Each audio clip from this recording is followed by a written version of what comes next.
Il s'est enfermé dans son bureau pendant 6 mois. 6 mois sans ouvrir la fenêtre. 6 mois sans répondre aux appels, sans saluer personne. 6 mois à se fondre dans les ombres de ses propres murs, comme si les vitres teintées pouvaient le protéger du monde ou de lui-même. Marc Delattre. Le nom sur la façade de la tour était devenu un écho vide. Un nom que les employés murmuraient dans les ascenseurs sans plus y croire. L'homme n'était plus là, juste une silhouette derrière une porte en verre dépoli qui ne s'ouvrait jamais. Chaque jour, une routine froide et rigide, lumière blafarde du matin, café laissé refroidir sur le rebord d'une table en marbre, mais ils ouverts sans être lus. Chaque bruit de pas dans le couloir était une intrusion.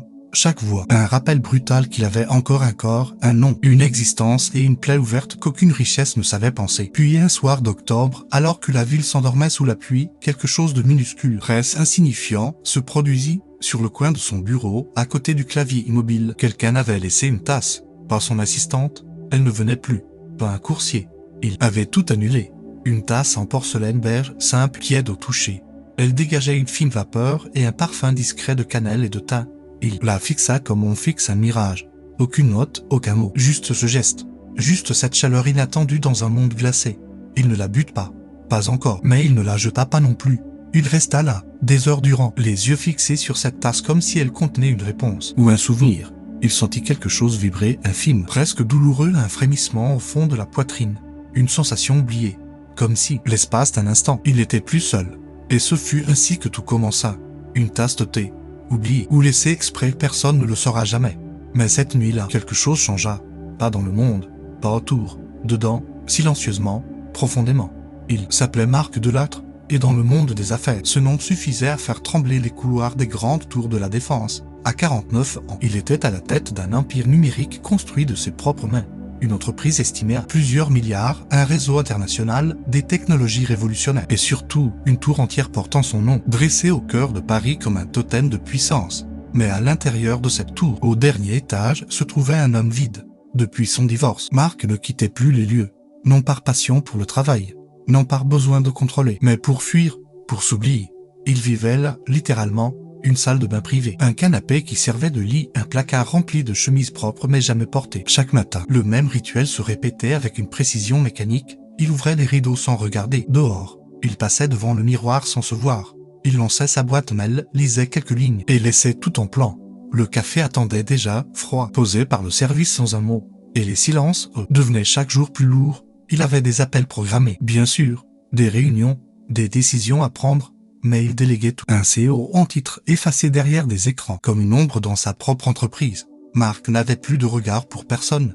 Il passait ses journées à marcher de long en large, dans son bureau immense, au parquet ciré, aux murs vitrés. Il observait la ville de haut, comme si elle appartenait à un autre monde. Les employés, au rez-de-chaussée, avaient fini par l'oublier.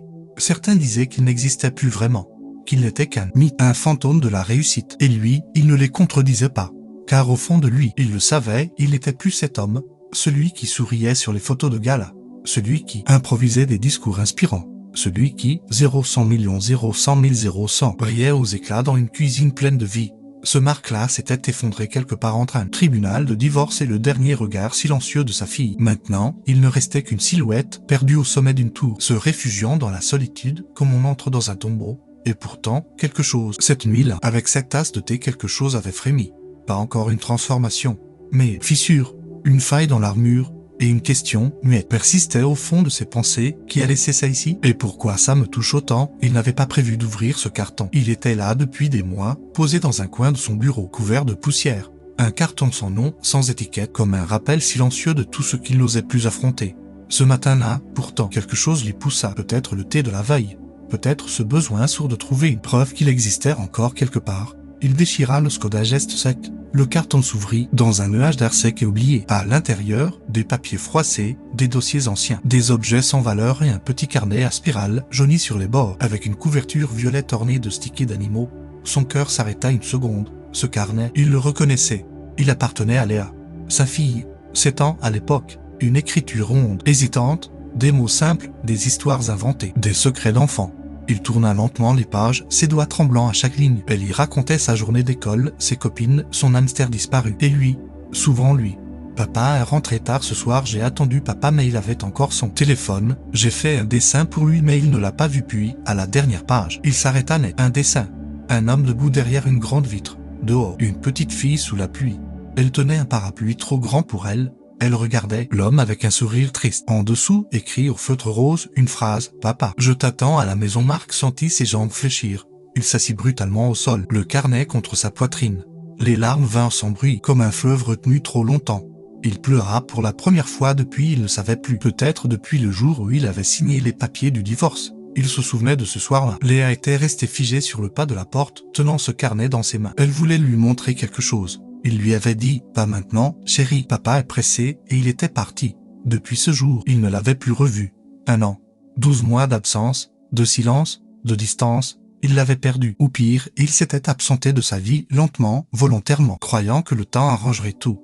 Mais le temps, sans présence, devient un mur, et sa fille grandissait derrière ce mur, sans lui. Le carnet resta ouvert sur le bureau toute la journée. Il n'écrivit pas de mails, il ne répondit à aucun appel. Il resta là, figé, comme si le dessin le retenait dans un monde qu'il avait fui trop longtemps.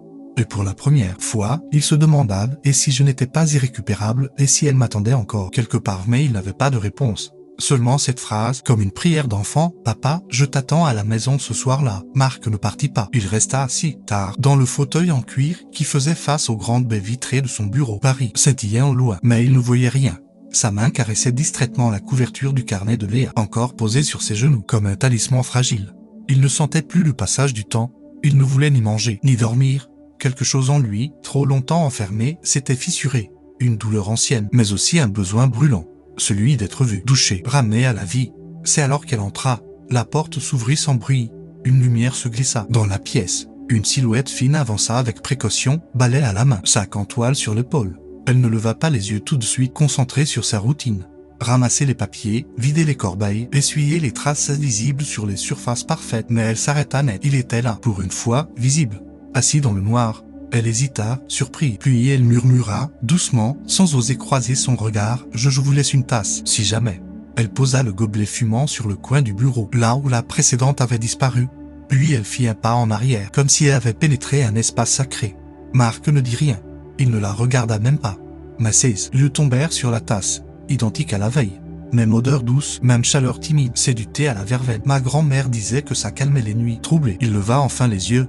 Elle était là, simple, naturelle, une femme de la quarantaine, au visage marqué par la fatigue mais au regard franc. Elle portait une blouse bleu foncé, tachée ici et là, et un bas un peu effacé, Sophia. Elle le fixa un instant, incertaine, puis, comme s'il n'y avait rien d'anormal à cette scène irréelle, elle ajouta « Je vous laisse. Bonne nuit ». Elle tourna les talons, referma doucement la porte. Il resta seul, une fois encore. Mais pas pareil. Il prit la tasse entre ses mains. Elle était tiède, pas brûlante, juste à la température d'un geste humain. Il la porta à ses lèvres, une gorgée, la première chose qu'il avalait depuis des heures. Et, dans ce simple goût verveine, sucre discret, souvenir d'un autre temps il y avait quelque chose d'inattendu. Pas de l'amour, pas encore, mais de la présence, et dans son monde, c'était déjà bouleversant. Il reposa la tasse avec lenteur, ferma les yeux, et pour la première fois depuis longtemps il laissa le silence parler. Les jours suivants, Marc ne dit toujours rien. Mais il restait tard, assis dans la même position, le regard perdu dans l'obscurité au-delà des vitres, et Sophia revenait. Chaque soir, toujours discrète, toujours avec ce même geste, une tasse de thé, déposée sans bruit, accompagnée parfois d'un mot simple. « Il fait froid ce soir, prenez soin de vous. J'ai mis un peu de miel, ça aide quand on pense trop. Vous ressemblez à quelqu'un qui attend quelque chose, ou quelqu'un. » Marc ne répondait pas. Mais il l'écoutait comme on écoute une musique oubliée. Il apprenait le son de sa voix, douce mais ferme, les silences qu'elle laissait volontairement, comme pour lui permettre d'exister dans l'espace. Un soir, elle s'assit brièvement, danse contre le mur, balai posé à ses pieds. Elle regardait droit devant elle, comme s'ils partageaient un même paysage invisible. « Vous savez, dit-elle sans le regarder, l'argent ça cache pas la tristesse. Pas bien, pas longtemps. » Marc ferma les yeux. Il aurait voulu qu'elle se taise, mais elle continua. « Je nettoie cette tour depuis 10 ans. J'ai vu passer des dizaines de directeurs, de réunions, de visages pressés, les sourires forcés, les regards vides, je reconnais. » Elle se tourna lentement vers lui. « Et vous hurlez en silence. Tout le monde croit que vous êtes parti. Mais moi, je vous entends. » Marc serra les poings. Il voulait répliquer. Il voulait la faire sortir, mais les mots sortis. « Autrement, tu ne sais rien de moi. » Sa voix avait claqué dans l'espace, sèche, brisée, presque suppliante. Un silence épais suivit. Sophia ne bougea pas. Puis, calmement, « Non, c'est vrai. Je ne sais rien. Mais je vois. Et j'écoute. C'est déjà plus que ce que vous vous autorisez depuis longtemps. » Il la regarda pour la première fois vraiment. Ses yeux, sombres, fatigués, mais clairs. Elle n'avait ni pitié, ni jugement. Juste une présence entière, comme un miroir qu'on n'avait jamais osé affronter. Et alors il craqua, pas bruyamment, pas comme dans les films, juste une larme, puis deux, une main portée au front, le souffle court, le corps qui se replie. Enfin, sur cette douleur trop longtemps contenue, elle ne le toucha pas, elle ne s'approcha pas, elle resta là, témoin silencieux, pas comme une employée, pas comme une intruse, mais comme une âme qui reconnaît une autre. Quand elle se leva pour partir, elle murmura « à demain ». Et cette phrase, simple, ordinaire, résonna dans la pièce comme une promesse. Peut-être, pensa Marc, que je ne suis pas totalement invisible. Le lendemain, quelque chose avait changé, presque rien. Mais pour Marc, c'était un premier pas. Il attendit qu'elle entre. Non pas en l'espérant, mais en y pensant, en se demandant si elle reviendrait vraiment, s'il n'avait pas tout brisé, encore une fois, et elle vint. Comme promis, elle déposa le thé, sans un mot, commença à ranger, comme chaque soir. Mais cette fois, il parla. Il fait moins froid, non, sa voix était rauque, hésitant, comme celle d'un homme qui ne s'était pas entendu parler depuis des semaines. Sophia releva légèrement les yeux. Oui, un peu. Mais le vent reste traître. Un silence pas gênant. Un silence de début. Vous avez des enfants? Demanda-t-il. Elle sourit, surprise de l'audace. Une fille. Elle a 16 ans. Elle ne parle plus beaucoup. Elle écrit.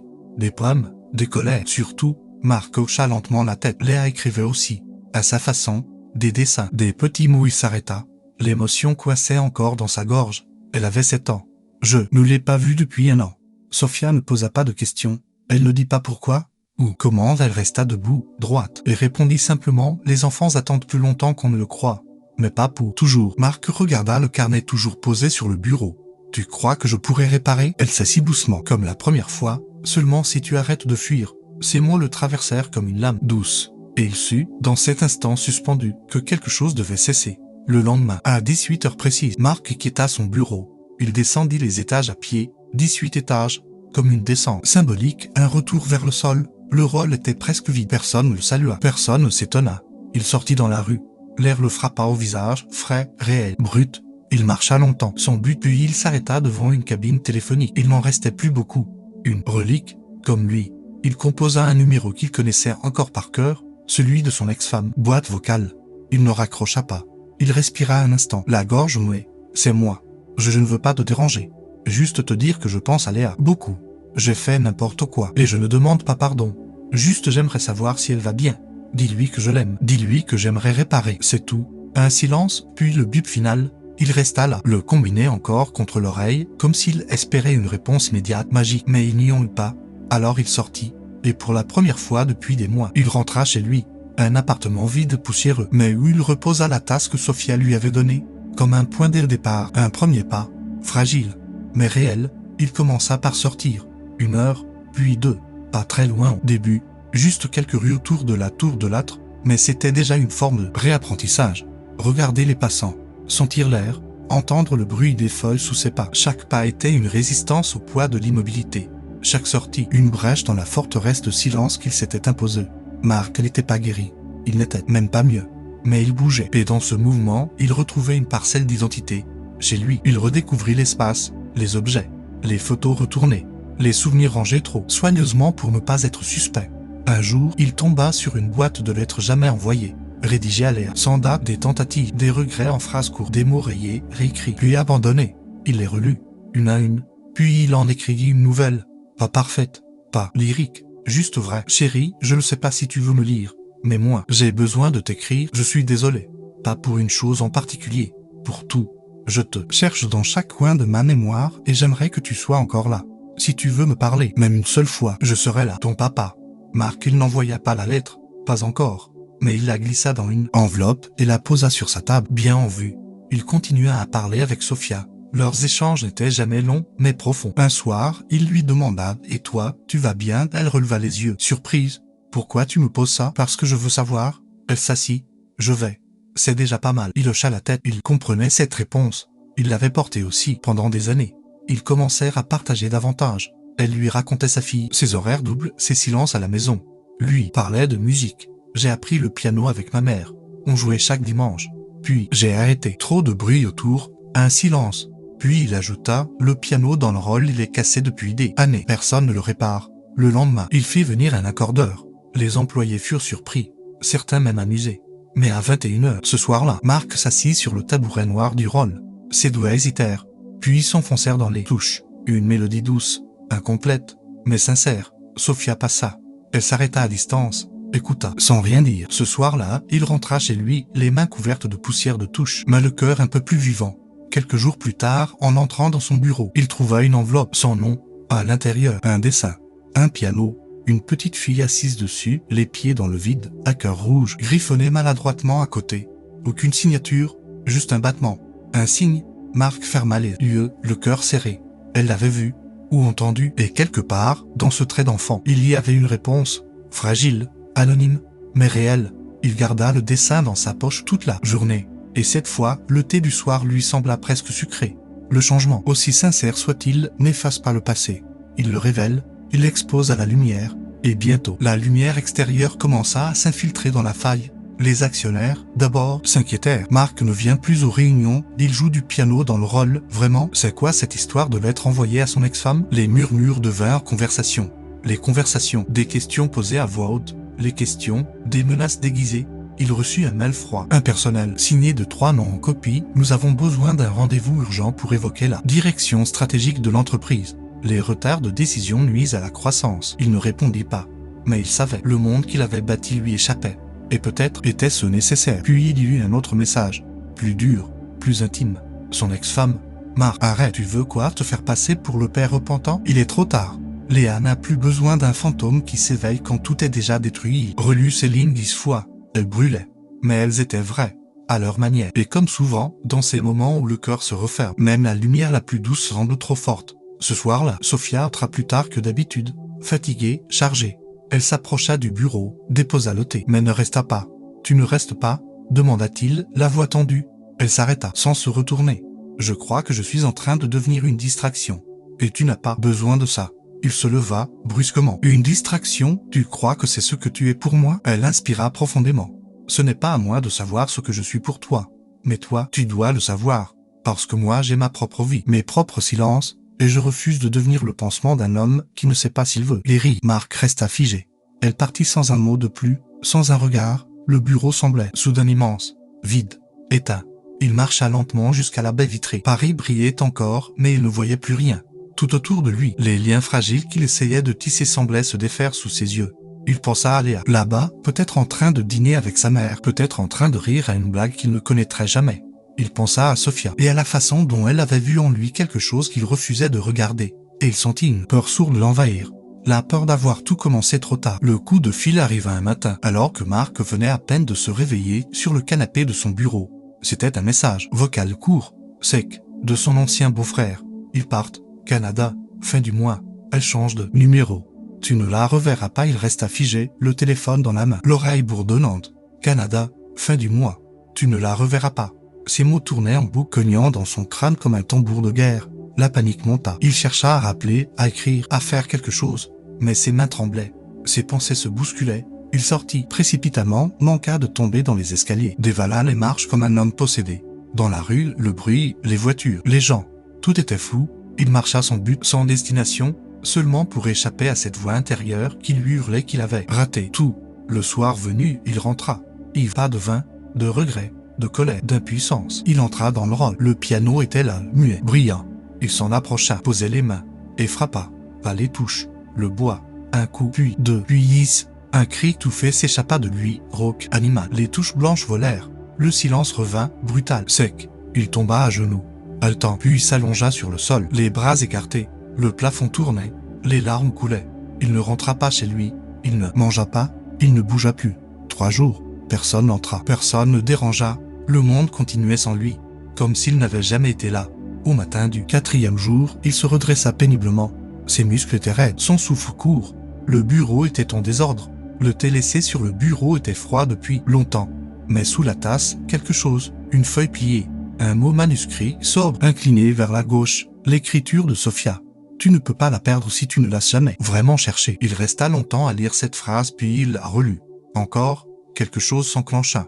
Pas une évidence, un appel. Il se leva, lentement. Sainte lava le visage. Sainte regarda dans le miroir du couloir. Il avait l'air vieux, fatigué, mais vivant, et surtout prêt. Il prit une décision. Pas par impulsion, pas par fuite, par nécessité, par amour peut-être, ou par instinct de survie.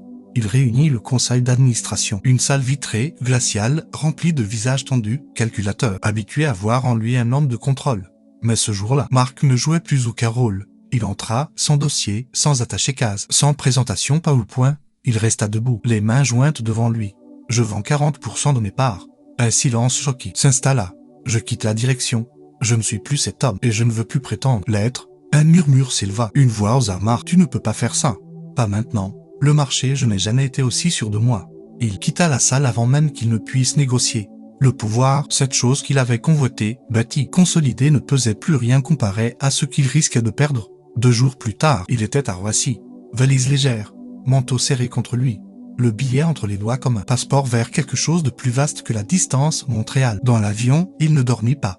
Il regarda les nuages, les lumières nocturnes au loin, les visages fatigués des autres passagers. Il pensa à Léa, à ses yeux, à ses dessins, à ce jour où il n'avait pas regardé son carnet. Il se demanda ce qu'elle ressentirait en le voyant. L'apport, la colère, l'indifférence, il accepta, pour la première fois, de ne rien contrôler. Il ne venait pas réclamer une place. Il venait tendre la main. L'aéroport était froid. Il portait un bonnet. Ses pas résonnaient sur le sol lisse. Il avait eu l'adresse. Il avait su qu'elle prenait ce vol. Il espérait arriver à temps. Et puis, au loin, un petit groupe, des valises, des enfants, des cris, des rires. Et elle, Léa, plus grande, les cheveux attachés, un manteau rouge trop large. Il s'arrêta net, ne bougea plus, son cœur battait si fort qu'il en avait mal. Il ne courut pas. Il s'agenouilla, là, au milieu du rôle. Comme on se rend, comme on prie. Elle tourna la tête, le vit, hésita, son regard changea, et elle courut, son sac rebondissant sur son épaule, ses yeux brillants, et il l'accueillit dans ses bras, sans un mot. Il la serra contre lui, longtemps, il ne dit rien, il n'y avait rien à dire, il était là, enfin, et elle aussi. Le temps ne réparait pas tout, mais il offrait, parfois, la chance de reconstruire autrement. Plus lentement, plus humblement, Mark s'installa à la périphérie de Montréal, dans une petite maison en bois entourée d'érables, loin des tours, des écrans, des injonctions. Une maison avec des fenêtres ouvertes, une cuisine silencieuse, un vieux fauteuil qui grinçait et un piano. Cette fois accordé, il ne revit pas Léa tout de suite, mais elle savait qu'il était là. Les premiers rendez-vous furent courts, timides. Une promenade dans un parc, un chocolat chaud dans un café, peu de mots, beaucoup de regards. Il n'essayait pas de la convaincre, il ne promettait rien, il était juste là. Quand elle parlait, il écoutait. Quand elle se taisait, il respectait. Et peu à peu, un lien nouveau se tissa. Non plus celui du passé, perdu et idéalisé, mais celui du présent fragile, vrai, construit dans les silences partagés. Il réapprit à vivre, à faire les courses, à cuisiner pour 2, à marcher sous la neige en écoutant les oiseaux. Il écrivit à Sophia, une lettre simple. Tu avais raison, on ne perd pas ce qu'on n'a jamais cherché. Merci pour le thé. Et pour la lumière, je te dois une vie entière. Quelques semaines plus tard, elle le rejoignit. Pas pour s'installer, pas pour recommencer une histoire romantique, pour créer. Ils décidèrent ensemble d'ouvrir un petit centre culturel dans un ancien entrepôt réaménagé. Un lieu pour les enfants perdus dans les villes froides. Un lieu pour les musiques oubliées. Pour les silences à apprivoiser. Sophia y donnait des ateliers d'écriture. Mark, des cours de piano. Lui qui avait dirigé des centaines d'employés, négocié des millions, gérait désormais des crayons, des tabourets et des partitions, et cela suffisait. Son nom n'était plus dans les journaux économiques, il était parfois cité dans les journaux locaux, mais plus souvent encore, murmuré dans les couloirs par les enfants, c'est lui, le monsieur du piano, celui qui fait jouer les silences. Et chaque week-end, Léa venait, parfois seule, parfois avec un dessin ou une histoire à lire. Il ne parlait pas du passé, il n'en avait plus besoin, il était là, elle aussi. Et cela, déjà, était un miracle. Le printemps arriva doucement, dans un souffle tiède qui faisait fondre les dernières neiges sur le toit de la maison. Les jours rallongeaient et avec eux, les instants passés ensemble. Mark apprit à reconnaître les habitudes de Léa, ses silences, ses soupirs, les petits gestes qui disaient ce que les mots ne disaient pas encore. Elle aimait marcher pieds nus, même sur le bois froid du plancher. Elle dessinait toujours dans un coin, adossée à une chaise, les genoux repliés. Elle chantonnait parfois, sans s'en rendre compte, des mélodies venues de nulle part. Il ne lui posait pas de questions. Il lui offrait l'espace. Il était là, stable, présent. Et puis un jour, sans prévenir, elle demanda « Tu joues encore du piano ?» Il sourit, surpris. De temps en temps, « Oui. Tu veux que je t'apprenne ?» Elle haussa les épaules, l'air faussement désinvolte. Peut-être alors il installa un banc à côté du sien. Et chaque dimanche, ils s'asseyaient côte à côte. Au début, elle écoutait. Puis elle tenta une note, une autre. Des accords maladroits. Des rires étouffés. Des fausses notes assumées. Sophia, elle, venait parfois, sans prévenir, par la porte arrière du centre culturel. Elle apportait du thé, des gâteaux faits maison, un regard complice. Elle ne cherchait pas à prendre sa place. Elle était là, en équilibre, en témoin discret de ce qui grandissait sans bruit. Un matin, Léa entra dans le salon, une feuille dans la main. « C'est pour mon anniversaire, dit-elle. Je veux qu'on joue ensemble. » Sur la feuille, une mélodie. Ses propres notes, simples mais précises. « Tu l'as écrite ?» demanda Marc. Émue, elle haussa les épaules. « Mais ces jours osirent. On pourrait l'appeler recommencer. C'est pas un vrai mot de musique, mais ça te ressemble ?» Non, il ne répondit pas. Il lui tendit la main. Et elle s'assit. Le jour de ses 10 ans, le petit centre était décoré de guirlandes faites main. Les enfants du quartier étaient là. Les murs sentaient le gâteau au citron et la cire d'abeille. Une fête modeste, rustique. Marc s'installa au piano. Léa s'assit à sa gauche. Elle posa ses doigts avec assurance. Il la suivit. La salle se tut, et la musique s'éleva. Fragile, vibrante, un dialogue sans mots. Une histoire jouée à 4 mains. Sophia les regardait, appuyée contre l'encadrement de la porte, une tasse de thé entre les mains. Elle souriait doucement, les yeux brillants. Sur la table centrale, une photo en noir et blanc attirait les regards. Marc, Léa, Sophia, tous trois souriants, serrés les uns contre les autres. En bas de l'image, écrit à la main, au stylo doré, parfois, les plus belles familles naissent du silence. Et dans le silence qui suivit la dernière note, personne n'applaudit tout de suite. Comme si chacun, dans ce petit centre au bout du monde, avait compris que ce moment était sacré.